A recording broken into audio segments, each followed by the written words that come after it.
اسی سے پتہ چل رہا ہے کہ تم کتنے بزی ہو۔ علاء نے لگے ہاتھوں جتا دیا تھا۔ اچھا ٹھیک ہے، بہت شکریہ مس علاء اکمل، تمہارا کافی وقت لے لیا، اسی لیے اب میں فون رکھتا ہوں، اللہ حافظ۔ تب کر بولا تھا، استاد محترم تو تم مجھے اب نخرے بھی دکھاؤ گے؟ تمہاری خاطر میں نے بڑے بڑے بدتمیزوں کو فیاضی سے معاف کر دیا اور تم میرے ذرا سے مذاق پر بھڑک رہے ہو۔ ثابت ہو گیا کہ تم واقعی اس بدتمیز سے بڑے بدتمیز ہو، وہ بھی جواباً تب کر بولی تھی اور اس کے بھڑکتے جواب پر ارتزا کے لبوں پر محسوس کن مسکراہٹ پھیل گئی تھی۔ بہت مہربانی آپ کی محترمہ علاء اکمل صاحبہ کہ آپ نے اس بدتمیز کو معاف کر دیا، اور رہی میری بات تو تم اب اسی بڑے بدتمیز کے حصے میں آنے والی ہو۔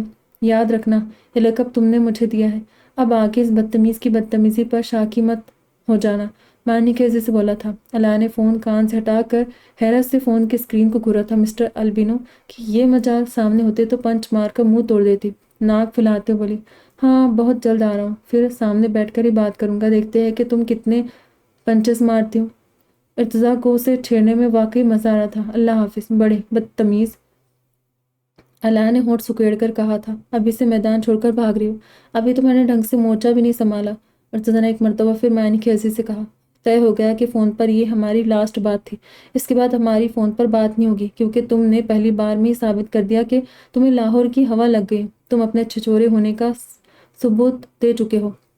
تمہارے بھیجے اس آلے کی اب مجھے ضرورت نہیں پڑے گی، بلکہ سامنے آؤ تو اس کال کا الگ سے حساب لوں گی۔ اب جاؤ، دبئی والے تمہاری راہ میں پلکیں بچھائے منتظر ہیں۔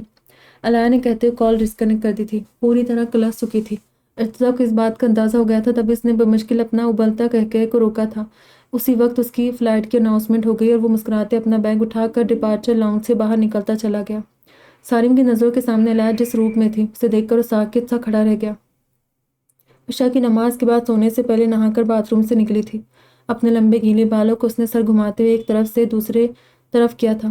کریم لانگ گھٹنوں سے نیچے تک آتی کھلے چاقوں والی نائلون کی شرٹ پر ایک براؤن کلر کا اسکیچ بنا ہوا تھا، جو ایک خوبصورت بڑی پیاری سی صورت والی لڑکی کا تھا۔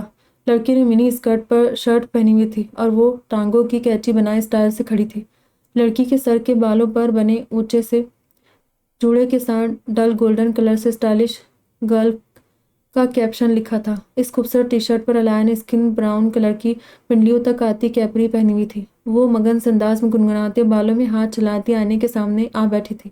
پھر دیکھتے دیکھتے اس نے اپنے لمبے سلکی بالوں کو ڈرائر سے ڈرائی کرنا شروع کر دیا۔ بالوں کو ڈرائی کرتے ہوئے نہ جانے کون سی سوچوں میں گم تھی کہ اس کے لبوں پر ایک خوبصورت مسکراہٹ مسلسل رقص کر رہی تھی۔ پھر اس نے اپنے سارے بال سمیٹ کر ایک طرف کندھے سے آگے کر لیے تھے اور دوبارہ وہ بالوں میں برش پھیرتے ہوئے ایک بار پھر نہ جانے کیا سوچ کر مسکرانے لگی۔ لمبے بال اسٹول پر بیٹھے ہونے کی وجہ سے اس کی پنڈلیوں تک پہنچ رہے تھے۔ سارم نے اسے پہلی بار بنا حجاب بلکہ بنا پردے کے دیکھا تھا۔ علاء کے خوبصورت بالوں کے ساتھ سانچے میں ڈھلے وجود اور اس کے حسین سروپ کو دیکھ کر واقعی دیوانہ ہو گیا تھا۔ تبھی اپنے پیچھے روم کا دروازہ لاک کرتے ہوئے کسی ٹرانس کسی کیفیت میں آگے بڑھا تھا اور علاء کے پیچھے نیچے قالین پر جا بیٹھا۔ اس نے ایک طرف سے علاء کے بالوں کو اپنے ہاتھ میں اٹھا کر چھوا تھا، جن سے اٹھتی بھینی بھینی شیمپو اور کنڈیشنر کی خوشبو سارم کے حواسوں پر چھا کر اسے مدہوش کر رہی تھی۔ تمہارے حسن کا ہوتا ہے جب تذکرہ جانا، مثالیں جھومتی ہے استعارے رقص کرتے ہیں۔ بھاری مردانہ آواز سن کر اپنے بالوں میں برش پھیرتی علاء کا ہاتھ اپنی جگہ ساکت رہ گیا۔ یہ آواز اس کے لیے جانی پہچانی سی تھی اور اسے اپنے اتنے پاس سن کر شاکڈ رہ گئی۔ اس نے ڈرتے ڈرتے فوراً گردن گھما کر آواز کے تعاقب میں دیکھا تھا اور پھر دھک سے رہ گئی۔ اسے اپنے اسٹول کے بالکل پاس ہی بیٹھے سارم کی مٹھی میں اپنے بالوں کو دیکھ کر وہ پہلے تو شاکڈ ہوئی تھی اور پھر ایک جھٹکے سے اپنی جگہ سے اٹھنے لگی کہ اچانک سارم نے بے خود سی کیفیت میں اس کا ہاتھ پکڑ کر اپنی طرف کھینچا تھا اور علاء کو ساتھ لیے نیچے فرش پر بچھے دبیز قالین پر گر گیا۔ علاء بھی جھٹکے سے کھینچے جانے پر اس کے اوپر جا گری تھی، جبکہ سارم نے حیرت سے پھٹی آنکھوں کے ساتھ خود کو دیکھتی علاء کے دائیں گال کو انگوٹھے سے سہلاتے ایک شعر پڑا تھا، ذکر جب چھڑ گیا قیامت کا، بات پہنچی تیری جوانی تک۔ سارم کے ان گھٹیا الفاظ کو سن کر شاکڈ سی علاء بے اختیار ہوش میں آئی۔ تڑپ کر سارم سے دور ہوتے ہوئے برق رفتاری سے اپنی جگہ سے اٹھی تھی۔ ساتھ ہی اس نے ایک زوردار کک سارم کی پسلی میں ماری، مگر اس کی لات کھانے کے باوجود وہ آنکھیں بند کیے نیچے قالین پر پڑا سکون سے مسکرا رہا تھا۔ سارم کی اس نیچ حرکت کے بعد اس کی پرسکون مسکراہٹ نے علاء کا خون کھولا کر رکھ دیا۔ اس نے جھک کر ایک زوردار تھپڑ سارم کے منہ پر مارا، مگر اس کے بعد بھی سارم نے نہ آنکھیں کھولی نہ ہی مسکرانا بند کیا۔ علاء نے تلملاتے دوسرا تھپڑ اس کے منہ پر مارا تھا، مگر اس بار بھی نتیجہ ہنوز تھا۔ سارم شیرازی، بے غیرت انسان، تمہاری ہمت کیسی ہوئی رات کے اس پہر میرے روم میں آنے کی؟ آج تم یہاں سے بچ کر نہیں جاؤ گے۔ علیہ نے دانت پیس کر کہتے ہوئے ڈریسنگ کے پاس رکھا ہوا شیشے کا واز سارم کے سر پر مارنے کے لیے اٹھایا تھا، اور پھر اس سے پہلے کہ وہ واز مار کر واقعی سارم کا سر کھول دیتی، سارم بجلی کی تیزی سے اپنی جگہ سے اٹھا تھا اور اس نے علیہ کا ہاتھ پکڑ کر گھماتے اس کی پشت اپنے سینے سے لگا لی تھی۔ دوسرے ہاتھ سے علیہ کی کمر کے گرد حصار باندھ کر اس نے علیہ کے نرم و نازک وجود کو بری طرح اپنی آہنی گرفت میں جکڑ لیا تھا۔